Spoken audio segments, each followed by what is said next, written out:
Not you thinking you can voice identify a laugh. Like, stop it. Literally. Voice identify a laugh? Literally.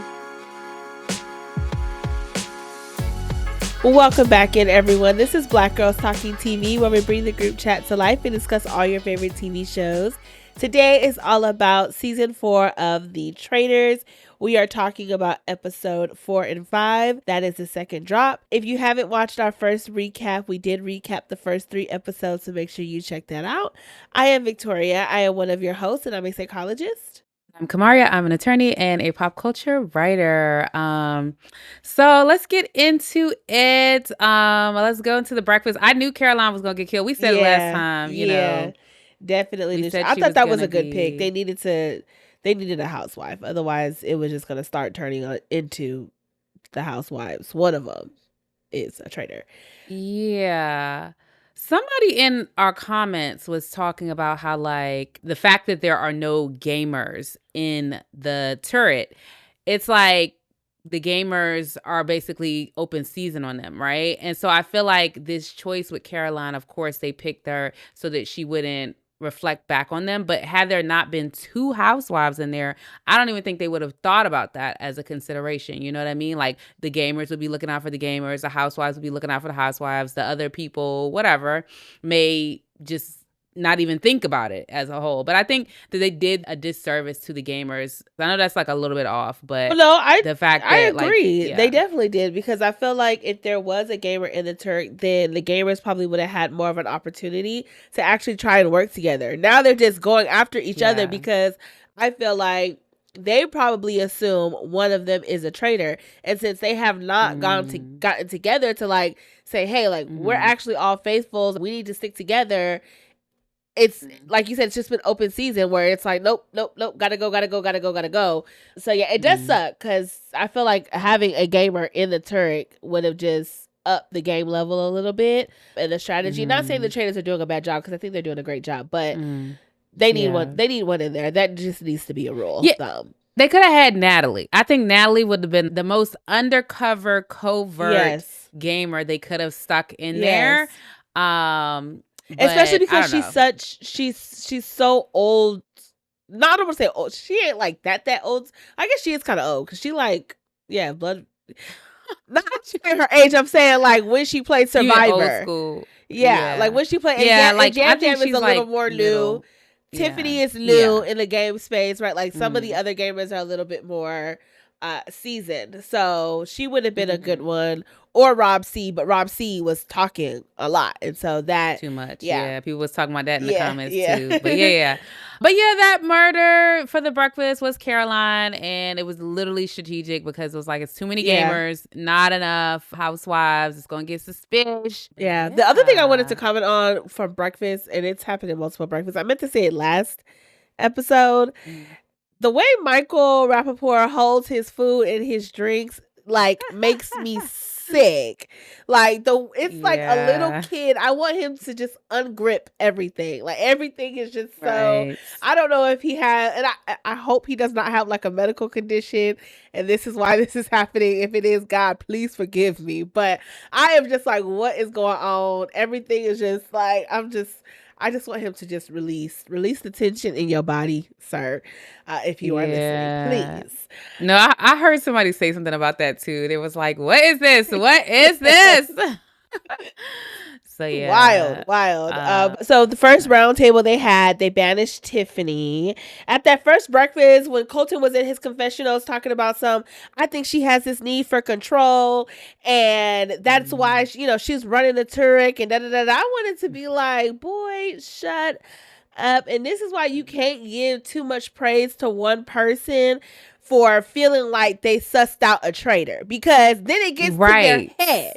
Because I was 100% with Michael, baby. You need to be going into this next day with a little humility, baby, because you were wrong. Yeah. You were loud and wrong, and nobody is like sussing that out, which is so annoying. Yeah. But Tiffany. And on Colton for a second before we move on my girl Tiffany. I don't understand why Colton is not getting the same heat as Ron. Yes. That's I'm like, well, we know why. Watch your biases. I mean, I'm not trying to say nothing, but but seriously, Ron and Colton did the exact same thing, but it's like the only person calling Colton's name, aside from Kristen was, she had a little sus on him, is Micheal. And it's just like, it's no, like, I don't think anybody's intentionally doing anything, but it's just like, you like to call out patterns or inconsistent treatment. Because I feel like the only thing that has Ron on anybody's list is how hard he went for Portia and was wrong. And it's like, okay, Colton, it's the same situation. Yeah. It's like, you did that. And so it's either both of them are not, or, what's happening? Because Colton's giving me traitor vibes. Like, I don't know. He's very cocky. I know he's not a traitor, but we know. But you know what I'm saying? Like, if I was a person in there, I'd be like, okay, Yeah, but I knew he was Ron actually had evidence. Okay. Like, Ron actually had. Yeah. No, she said this and multiple people heard it. So like, it's not things that just came out the sky. It wasn't like just this feeling that Colton was kind of running with just because she had a strategy. And I was with Tiffany when Tiffany was like, just because I can think 3 steps ahead, that does not make me a traitor. I'm like, that is the difference between a gamer and a non-gamer. Like, you have to have the ability to think ahead in these games and have a strategy. And I'm like, this is what Tiffany is known for. If you watched her show, she's gonna think about the end in mind. That's how she plays. But I definitely when she was like, oh, it's Micheal, I forgot who else she had said. Micheal Jam or what's the other person? Ron. Who does she? I was like, Ron, I need the ancestors to come and send her another dream, like they did in Big Brother. I know. I need her to get a dream. Child, because I was like, I wrote down, Tiffany, these reads kind of wrong, girl. Like, I think the thing with Tiffany is like, it's like, I don't think her perception is great. Perception and strategy are 2 different things. You know what I'm saying? Like, Davon from Big Brother, she had good perception. She didn't have good strategy, but Tiffany had that strategy. This is how we're going to get to the end. This is how we're counting. So she's doing all of this like, oh, I'm going to stay with Micheal because I think that he's like, she's trying to do a strategic game, but she's not necessarily perceptive. It's giving like, because all 3 of them people was wrong, and it just was a lot. Now, I can understand how she could fall on them, but at a certain point, some of these choices that all of them are thinking as front runners are a little too obvious. It's just, they're a little too obvious in my view. But I just feel like overall, it was sad that she went out. She did check him though. She was checking him. I was like, neck. Go ahead. She was on his neck, And baby. it's also, it's like, he just has a theory. And that's the thing. It's like an equally plausible theory is that at the end of the day, she wants her people to be available so that when they have those round tables, they can advocate for her. So why would she be voting them off? Right. You know what I mean? Like, that's also a theory that goes in the opposite direction. Correct. So I'm like, people need to recognize that certain things are just theories, and he just has the confidence of he's right. And it's he has the halo effect. They got the halo effect on him where he's coming in white shining armor, and what he says, it just goes. That's what I feel like is going on. It's a lot of confirmation bias, in my opinion. No, but like you said, like, why would Tiffany be voting these people off? And also too, why would Tiffany laugh? As smart as everybody at the table knows she is, why would she be the one to laugh at the banishment and suss herself out? Like, why would she do that? Who did laugh? And I don't know. I'm like, I wonder who did laugh. But then secondly, I'm like, first of all, not you thinking you can voice identify a laugh. Like, stop it. Literally. Voice identify a laugh? Literally. Like, I'm sorry. Eyewitness identification is notoriously wrong. People seeing with their own eyes. And you talking about a laugh, not even a voice identification. This is a laugh. Like, stop it. Yeah, nonsense. Stop it. Nonsense. And he kept talking, so I got a clue. I'm sitting here thinking, what's the clue? I'm sitting here thinking the producer was behind the scenes. He got a little note or something. And this boy come up and say, I heard a laugh. I was like, please. This is just as annoying as Ron saying he heard footsteps. Like, I mean, the footsteps, I was like, okay, like maybe it is light footsteps. And because he said he was the most accurate on, he was like, I think it's some women, and he said, I think there was one heavy set of footsteps. So he was the most accurate. I was okay with the footsteps, but I was like, not you a voice identifying a laugh. And when Rob was like, I've listened to his music when he voted for Tiffany, I listened to his music. He knows voices. I'm sitting here like, Rob, please stop. Please. He was just laying it on. Literally laying it on thick, boy. Laying it on thick. Do we want to get into pouring out for Tiffany? Yeah, no, seriously. And I hated seeing her cry. That broke my heart. I was like, and y'all sit here seeing her cry like this and you think she a traitor? Please. Yeah. Please. I feel like people got to take a little bit of that evidence at the table. Because like I said, Portia, when she was at the table, I was like, okay, it's giving honesty. You know what I mean? But so did Mama Kels. Like, I was like, I believed her too. So I don't know. I guess you got to, I don't know. It's a hard game. Traitors is a hard game to win as a faithful. It just is. Like, but anywho, speaking of another faithful, Monet was the second murder we saw of this drop of episodes. Yeah. Before we get deep into the strategy, I just want to say, Monet, baby, Monet is a fine man and a beautiful woman, okay? Good. That skin is clear, them teeth is pearly white and straight. I'm like, damn, Monet, you look good, boo. Like, you look no, Monet has nice bone structure. Yes. And I was thinking that a lot of times when especially like, because at first, I've never heard of him and never seen his stuff. What was he on? RuPaul's Drag Race, Okay. So the first introduction was the makeup. And then the next day it was like, oh, okay. He's took the makeup off. I was like, this is so interesting. Like, I'm just like, okay, I guess, say, you beautiful no son? woman can benefit from this. You said what? I said the people be saying you beautiful son when you like handsome and beautiful at the same time. Oh. Yeah, no, he has great bone structure. Great bone structure for sure. Literally. Like he does. Yes. He has great bone structure. No, I was sad though that he left. I understood it. I was like, it's this game is so tricky, right? Because it's like if you say the wrong thing to the wrong person and you don't know, it automatically puts the target on your back. At the same time, he was thinking he was being strategic by not speaking up. And it's like if he would have told a few more people, everybody, then potentially it would have kept him safe. So that sucks. I mean, that's a really good point. You gotta be all or nothing with telling people stuff in the Traitors. That's a good point. It's like everybody gotta know, or like nobody. But maybe that was like even with Rob C when he's like, it's a murder in plain sight. Right. Maybe that was his attempt. But I guess it's a little different when you're thinking about like a person, like them. If they murdered you, it can come back on you, because sometimes in past seasons there have been. It's too much. It's too obvious. And so there has been too much suspicion it would bring onto that person. So they didn't do it. They didn't do the murder. I will also but they getting bold lately. You said what? I said, but they getting bold lately. They just out here murder. They like double bluff trying to make that a thing. Exactly. I will say also though, like again, Candace is the person who's receiving the information, right? Because she is trusted. And when she went back and said something and then they voted for Monet, I'm like, Monet trusts you though, Candace. And so at some point I need Candace to play an individual game, because you can't keep murdering and going after the people that protect the other traitors. You trying to be the last traitor at the end. So if somebody come and they like, oh, I need to get Lisa, that is your chance to get another traitor out the turret. Like, you don't want all three of y'all standing at the end. Yeah. Now I will say, because after I watched our last episode, I was like, oh, I forgot to mention her a little bit more, Candace. Because Candace says the things I think. Like, even when she was like, this episode talking about something, who going, like, this water, who, I could get right. That was hilarious. That too. Yeah. Like, yes, she says things that I think, and even when she found out in the beginning that there was a secret traitor, like, she's very just shooting from the hips type of thing, and she says things that I'm thinking, and it's very funny.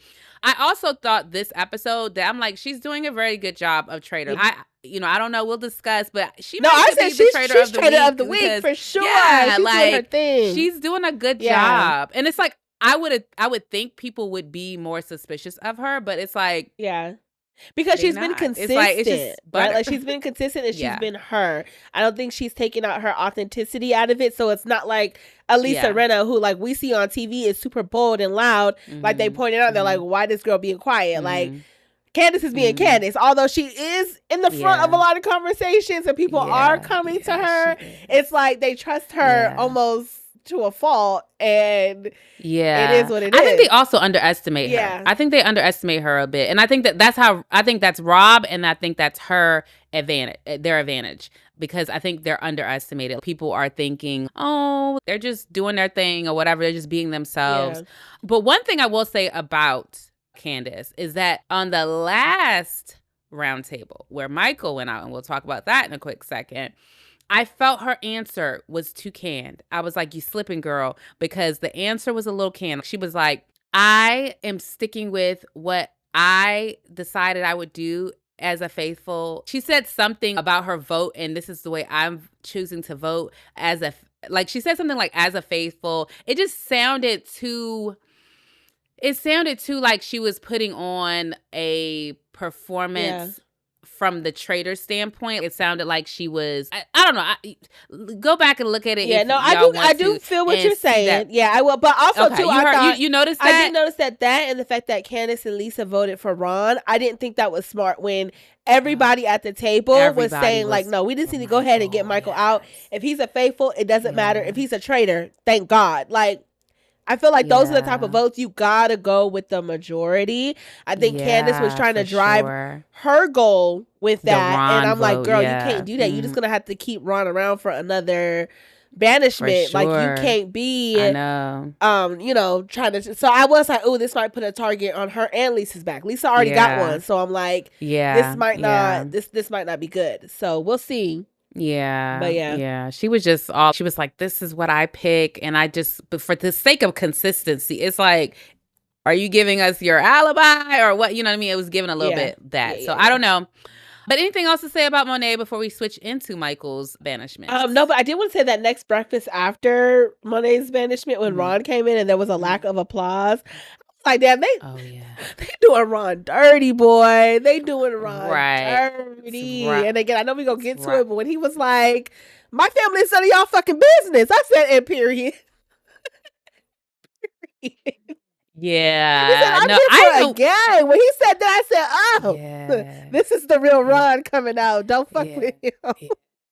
Yeah, no, it was interesting. And it also, it's like, I agree with that sentiment that I want to not get too personal, because then it starts to blur my, perception. I can see that. But at the same time, this game is a social game, so you just got to do it. But something about Ron is laying down, and it feels like giving up a little bit too much. Like passive. Something about his energy. Yeah. It's a passive energy. It's a nervous energy. I think when he speaks sometimes, he's a little shaky and he doesn't seem convicted by what he believes. But sometimes. That's how he is in his stand-up comedy even. And it's just, he's just like, it's a part of his little thing a little bit. It's like kind of funny because he'll say something very serious and be like, I don't know if I was supposed to do that. Like, and it's funny. Although, like I said last time, I will say it again, he has not been as funny on this season as I would have expected him to be. Now, he did do a clip on Instagram with the Portia leaving. With her butt. And he was like, yes, I saw that. I laughed at that. I'm sorry. Like, Rod, I thought it was very funny. It was funny, but it was funny because I thought the same thing when Portia walked out. Oh yeah, he was like, oh, what? All that ass? Like, I did not know. And I was like, I noticed that a couple times too. I was like, oh, not her getting her ass done. Okay. I feel like everybody, all the housewives, everybody, they just get they down, for sure. Yes, they procedure down. So but I did notice it. I was like, homegirl is packing back there. Yeah. And before we get into Michael's banishment, I do. Whatever. Wait, my bad. What'd you say? No, I would say naturally or otherwise, but go ahead. Yeah. A few other things from that breakfast after Monet's murder. One, when Dorinda was like, oh, I love your overalls to Rob. I just know all the Rob, like, Love Island fans were screaming because that was his signature through Love Island. Like, he just wore his overalls. That was the thing. Yeah. I saw a thread. It was like, 911 alert, Rob is back in the overalls. So I was like, oh, the girls are going to be screaming at the fact that Dorinda pointed this out. And we know Dorinda didn't weird know. To me, like the snake you said what? tattoos. Because I was wondering, I was like, why is he wearing overalls with his skin out? I was like, is it not cold there where they are? Like, I'm like, yeah, I don't know. He probably. I didn't know that it was a thing, Child, but it's I a live thing. But go ahead. in 17-degree weather, and I see people walking out in the gym in shorts. So people be doing their thing. And then also Colton talking about him being on The Bachelor and being gay or whatever. And Dorinda's comments then when she was like, I didn't realize you went on as heterosexual. Like, just hilarious. It's hilarious. And it's so crazy. Yeah, I caught late that he was gay. Like, I caught it late. I was like, what? Okay. Yeah. I heard them speaking about it in the beginning, and I was like, are they miscounting? Like, they was like, everybody in here is gay. And I was like, everybody? Like, I ain't know. Yeah. No, it was just funny because in the beginning of, I think, like the first episode, I was like, Dorinda is not bringing the funny like she was, like we thought she was. You know, everybody was upset that she went out first last season. And so, you know, they felt like her coming back was like a good choice. When she said that comment about Colton being gay and on The Bachelor, and then also too, when she snapped back at Ron and was like, and you're a housewife hunter. I was cracking up. But anywho, on to Michael's banishment. Yeah. Baby, that was intense. Yeah. I'm like, they need to take a chill pill. I'm like, when I said last time they are a rambunctious group at the round table, this is what I'm talking about. That was a lot, you know? And I could see what everybody was saying, you know, at this point, it's like, vote them out or whatever. But I could see what they're saying because it's like, whoever said it's not the same, like hiding something is not the same as being pressured to stay hidden, if that makes sense. Right. So I was like, because when he made that comment, I thought he was talking about his sexuality when he was like, who better to for sure he was tell he a secret, right? He like, definitely backtracked because he didn't think he thought it was gonna land well, and he didn't. It didn't because he clearly has not been reprimanded enough for his mouth. And just saying things. He a trip. He is an absolute trip. He is an absolute trip. I mean, and not even just for the comment, like just the way he exists on this show and operates, the way he talks. It's just like, bruh, it's too much. A lot. Yeah, it's a lot. And I thought he had a little bit of accountability in the beginning when he was like, I understand that like my mouth can get me in trouble. I was like, okay, so you're very aware of this, but it's like you're not working on it. You just keep showing up in the world this way. Why do you feel like that's okay to do that? Yeah. When Natalie was like, I mean, after tonight, you just need to go. It took me back to her season of Survivor when they had that one guy who was a baseball player who was like racist, and she called him out after the challenge was like, you're a racist, you're a homophobe. She was going in. What? She did not care. I was like, one thing about Natalie, baby, you gonna come with the ethics or she gonna let you go. Okay, she's gonna let you go. Yeah, because she led that charge to kind of get him gone that night. So it went where it went. Right. So that was all our people. Yes. Do we want to backtrack and chat anything from the challenges that stood out to you? Or I think the two things that stood out to me was Jam Jam crying for not being shielded. I'm like, Jam Jam, you out here calling out everybody, saying name after name after name, and you out here boo-hooing about not being shielded, baby. Like, that's crazy work. Crazy. Yeah. Very entitled. It was given entitled to me because why do you feel like you have to be the person who's shielded? Yeah. And I also feel like the Jam Jam doesn't have like Survivor. I don't think he was super strategic. He was very social. He had a good social game. And I think he's also like not a shark, but like he'll bite you. You know what I'm saying? Like he's a sneaky one. He's a sneaky one. He'll take the opportunities that exist. So I'm like, this is a different game. People just think that things translate over. So we'll see how he does in this game. It is a social game, but also at the same time, he doesn't seem to be as likable as he was on Survivor. Like not like as a person watching. Yeah. I mean to the group. Yeah, the group doesn't seem to be just loving him the way the cast of Survivor did. So here we shall see. And in the second challenge, we didn't get to see who took the shields, but I guess we will see in the next episode. So that was an interesting twist to the game. Do you think folks took the shields? I think Colton. Like 4. That's a lot. Yeah, the Colton group. Yeah, Colton's It had 2 traitors in it, right? Yeah. Lisa and Yeah, Lisa and Candace, right? Lisa and Candace? I think so. I thought, if I remember correctly. But Lisa, Candace, and Colton in one group, and then it's only one other person they got to convince. Yeah. Like, I think they took it. Yeah. We shall see. Natalie was also trying to think about it. Natalie and Dorinda. Yeah. Their group. Yeah, they were. They were. We shall see. I hope somebody took it, because I'm like, a murder needs to happen, baby. The game must. Well, maybe they'll give us a banishment. If not, yeah, you know, definitely. They'll give us a banishment, I think. Or, I don't know. Yeah. So, but yeah, anything else stuck out for you these episodes? I don't think so. I think that's about it. I think we should do maybe next episode our winner picks and stuff like that. Who we think will be in the winner bunch, because somebody in our comments did it. Like, shout out to the comments if you, because we read them. So we do, drop us a little comment. Tell us what you think, because we definitely read them. Be nice though. Yeah. But yes, so that is all for this drop of episodes for the Traitors. Make sure you hit that subscribe button and that notification bell, and share this with a friend. We appreciate all of y'all and would love to continue to grow our channel. And we will catch you next week. Remember, Saturday at 2. Yes. Bye.